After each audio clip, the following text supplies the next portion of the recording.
আপনি কি কখনো ভেবেছেন মদিনার পবিত্র মাটির নিচে একটি গোপন ঘর লুকিয়ে আছে, যেখানে 1400 বছর ধরে এক অদৃশ্য আলো জ্বলছে? একটি ঘর যা শুধু ইতিহাসের পাতায় নয়, বিজ্ঞানের চোখেও রহস্যময় এবং আমাদের হৃদয়ে অশ্রু জাগানোর মতো গভীর ভালোবাসা জাগায়। আজ আমরা সেই গোপন ঘরের দরজা খুলব। রাউজা মুবারক, মসজিদে নববীর নিচের সেই পবিত্র কক্ষ যেখানে রাসূলুল্লাহ সাল্লাল্লাহু আলাইহি ওয়াসাল্লাম বিশ্রাম করছেন।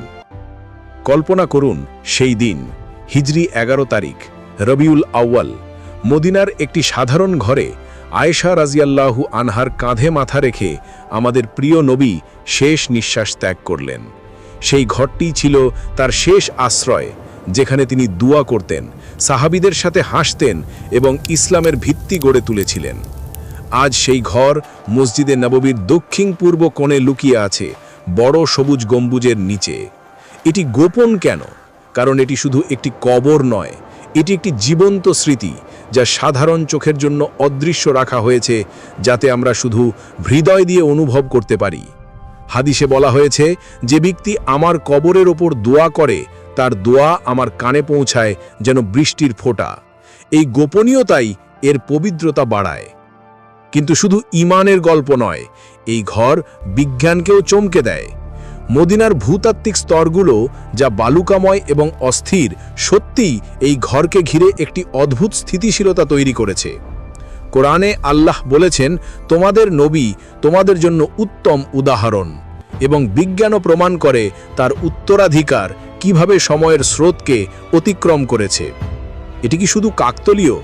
না, এটি ঈমানের এবং বিজ্ঞানের মিলন, যা আমাদের বলে ইসলাম কখনো পুরনো হয় না।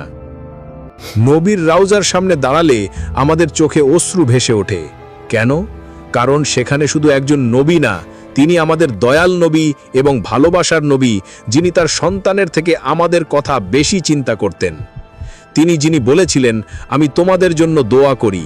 কল্পনা করুন, কিয়ামতের দিন তার শাফাআতের ছায়ায় আমরা দাঁড়াবো। এই ঘর আমাদের মনে জাগায় এক অপার ভালোবাসা, একটি কান্না যা বীরিত্বা নয়, শক্তির উৎস।